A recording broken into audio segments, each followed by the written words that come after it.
Hey, planner friends, it's Nia. Welcome back to Life with Nia. Today we are doing another installment of our 2025 budget series, and we are going to talk about the emergency fund. So, before I get into the money and the emergency fund, I want to share what an emergency fund is for me. I look at the emergency fund as an opportunity fund. If I have the opportunity to do something with the funds from the emergency fund, then I am going to do that. That does not necessarily mean spending frivolously. It is still there with the intent of if an emergency were to arise, but I have used my emergency fund, particularly in 2024, to cover expenses for Petey when he was sick. His sinking fund does not and has never had enough money in it to cover some of the more expensive veterinary costs. So I had an opportunity to cover those costs with funds from my emergency fund. I also used it last year for beefing up my Roth IRA. Now with that, I did put a large part of that back because I knew I had money coming from somewhere else, but I needed to take care of the Roth before the deadline. So I had an opportunity to pull money from there to cover that. And everybody may not agree with that, and that's fine. You have your emergency fund to do with as you choose. The whole thing about personal finance and personal budgets is that they are personal to you. But I want to share that up front so that you can better understand why I have my emergency fund structured the way that I do and why I do some of the things that I do. So we've talked about our annual budget, our business budget, and sinking funds. All of those things feed into how I come up with my totals for my emergency fund.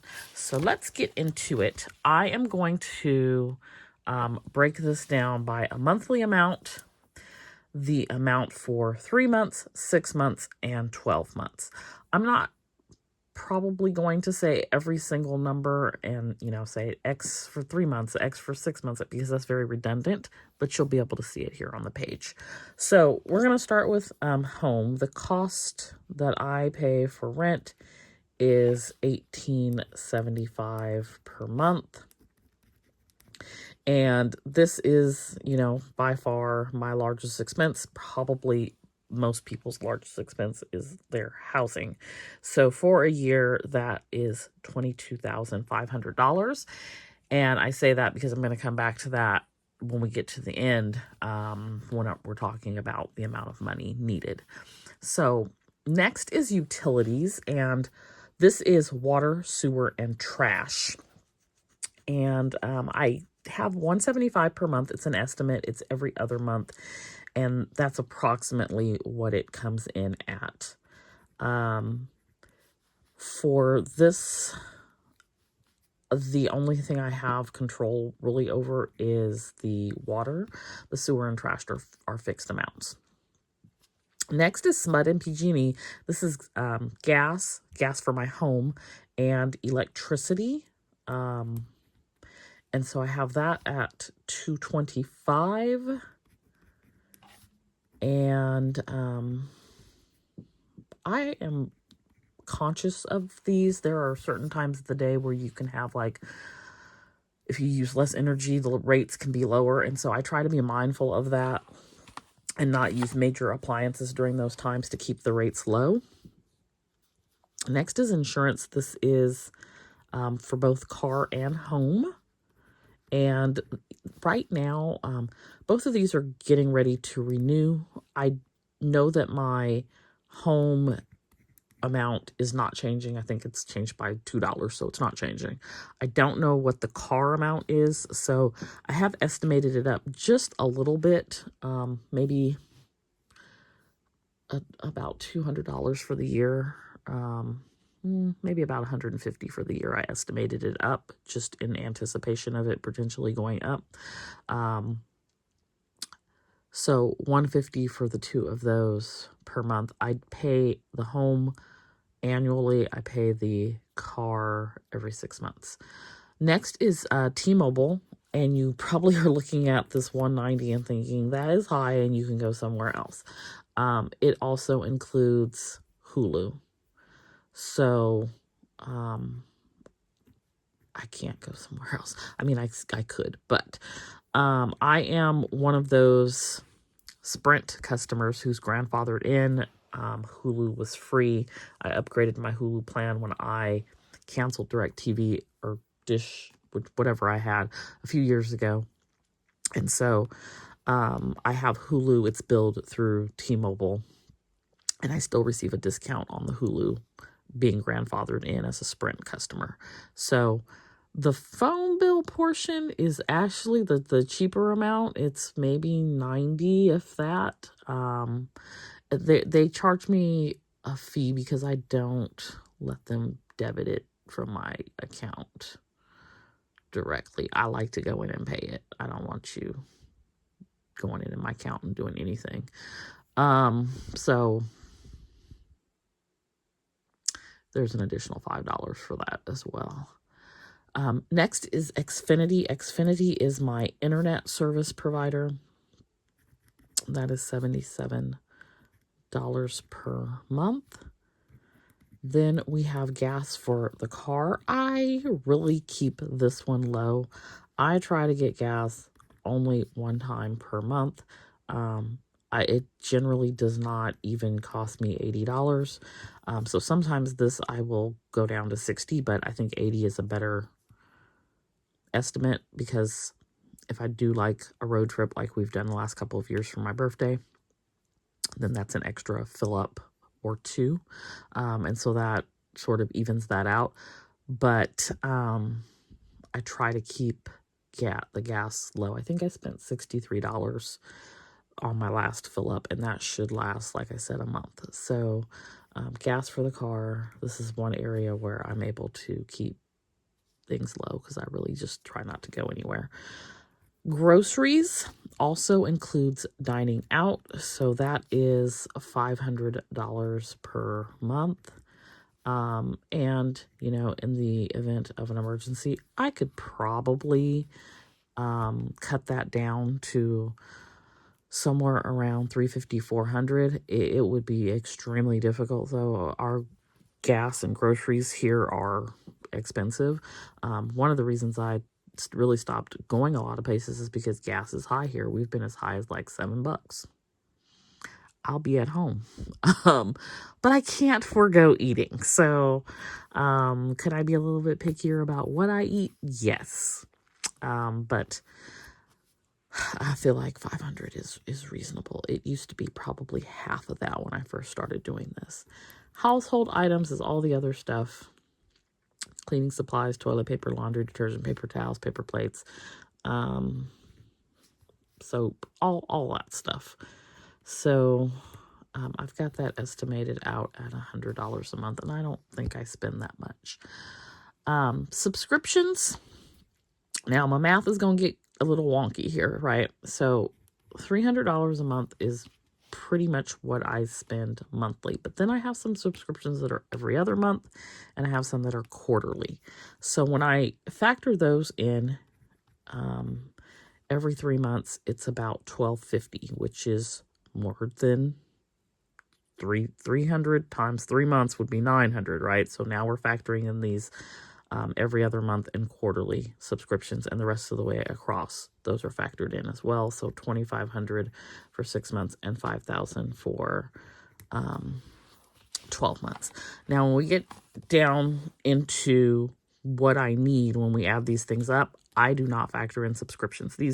Almost all of these subscriptions, the ones that I have here, they're not things like subscriptions that I need for my business. So like Canva or Microsoft. These are things like planner companies and stickers. So I would not continue to subscribe to those subscriptions in the event of an emergency. I would stop doing that. So I don't actually have them factored in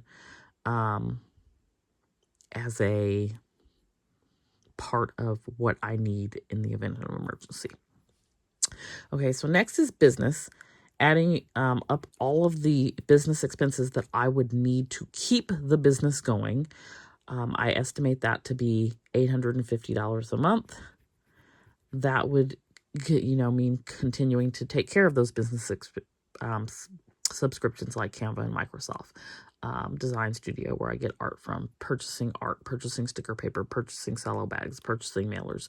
May not have to do that every month, but those are things that I need to keep the business running. And so I do have that factored in, because I don't know what an emergency may look like. Maybe in an emergency, I can't work my regular job, but I can still continue to keep my business running.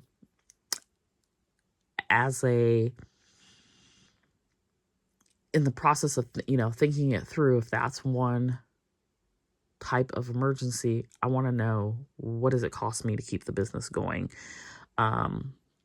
Maybe I eliminate it altogether and I don't need those funds. I don't know, because we're preparing for the unknown here. Taxes, I estimate at $1,000.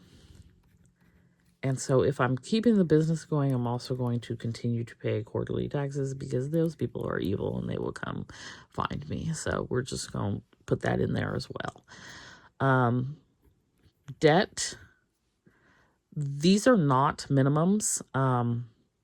This is what I would want to continue to pay. If I absolutely had to, I would back it down to the minimum.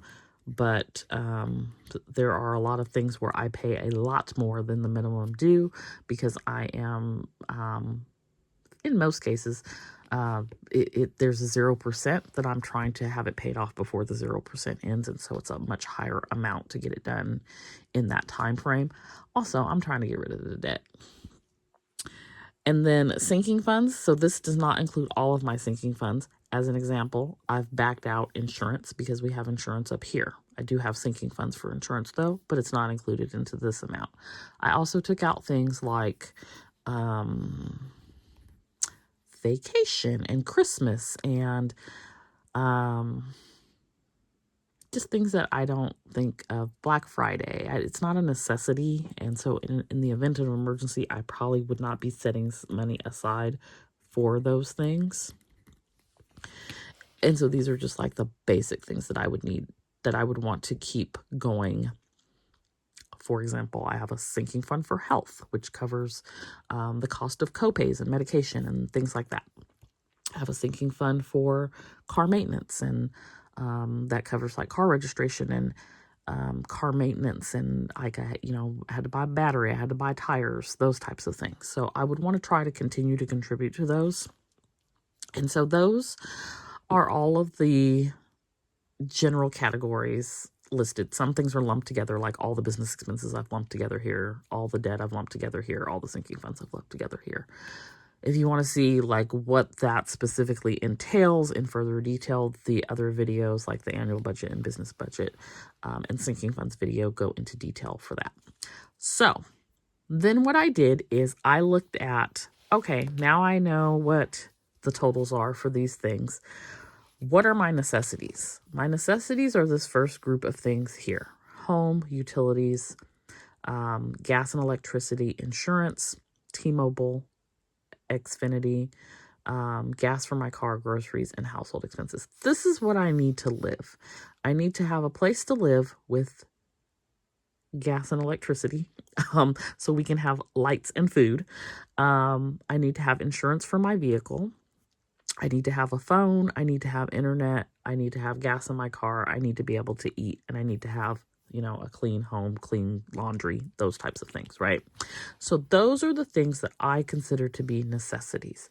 Absolute worst case scenario for me, necessities is what I need to take care of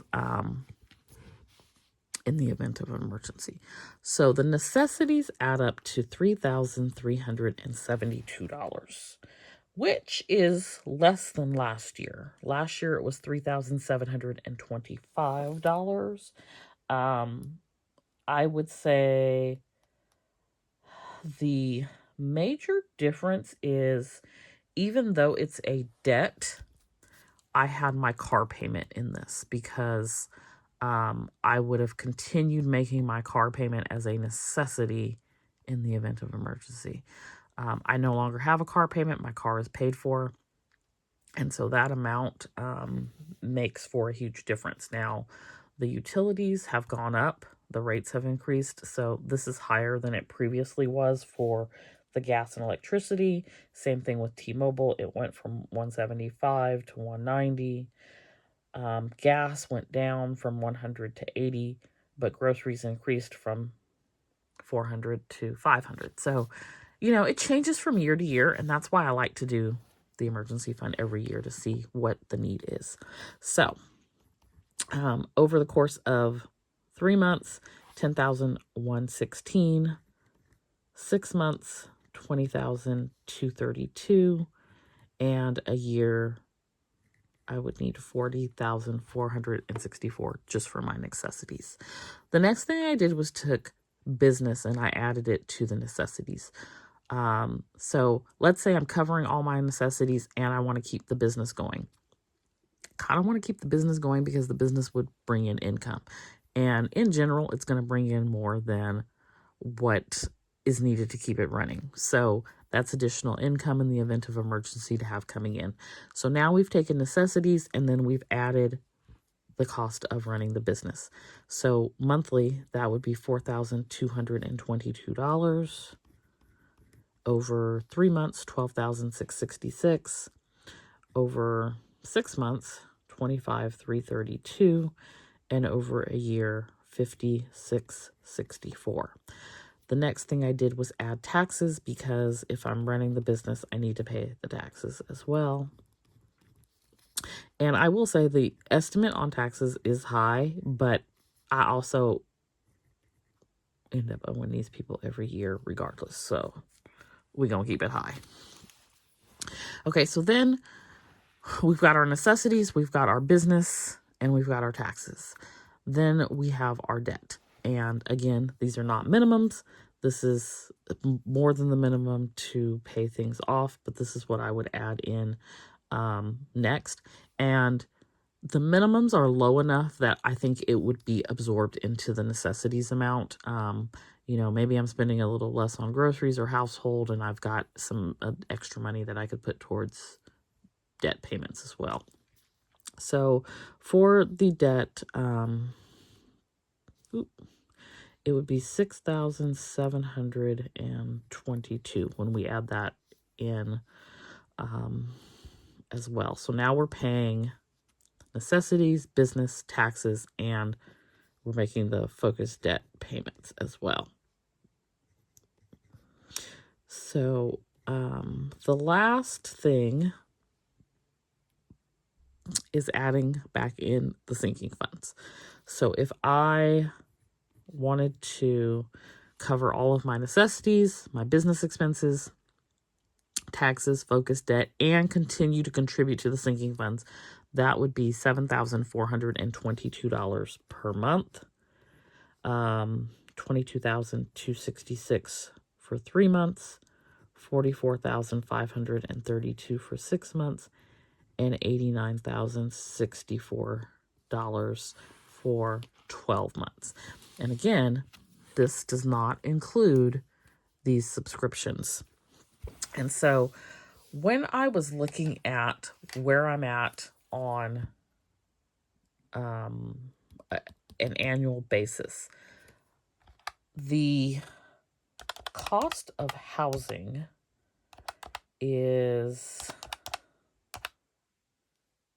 65%.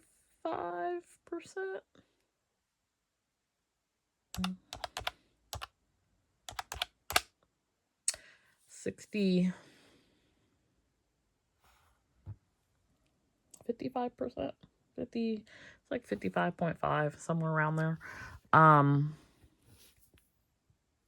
So it is $22,500 of the $40,464. And I wanted to bring that back around because I'm actually paying way less than market value. So I don't ever complain about the cost of my housing, but that is by far the largest expense. And I look at that as I think it's sort of for me this thing like where if I have a roof over my head, I'll figure everything else out, right? So I always look at like, what do I need for this to keep going? And so I usually land on like this number for 3 months. I need $56.25.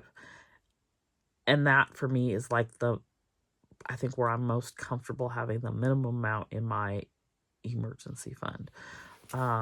Even though I didn't eat or put any gas in my car or pay my phone bill or anything else, I'd still need this to do all of those things under the necessity section.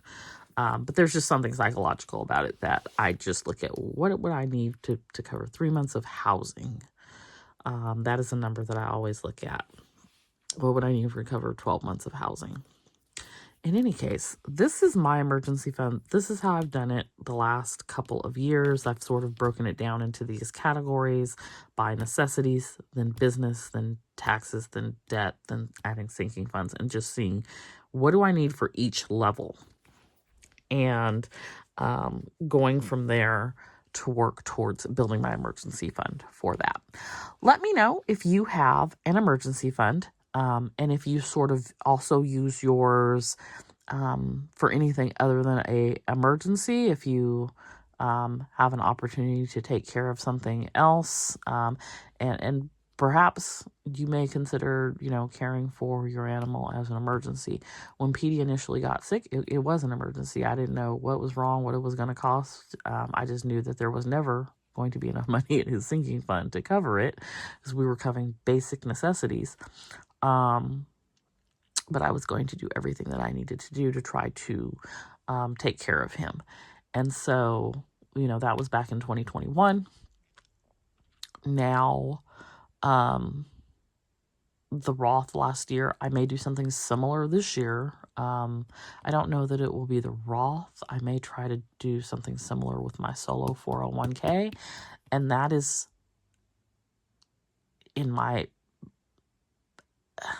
it's a tax strategy to reduce my tax liability, essentially. So if I can pay, if I can contribute a couple $1,000s over there, which will lessen the amount of income, taxable income for me, and therefore lessen my tax burden, I'd rather have that than some cash sitting over here. May it come back to bite me at a later time? It's possible. But I feel that I could get on a whole soapbox about being overly taxed. Anyway, let me know if you have an emergency fund and, what you use it for. If it's just there for a true emergency type of situation, like a job loss or a car accident or something like that, or if you use it for other things, and what might those other things be if you're comfortable sharing. I hope that you enjoyed this video. I hope that it gave you some insight and ideas. Feel free to comment down below. Be sure to hit that like button, and I'll see you back here next time. Bye.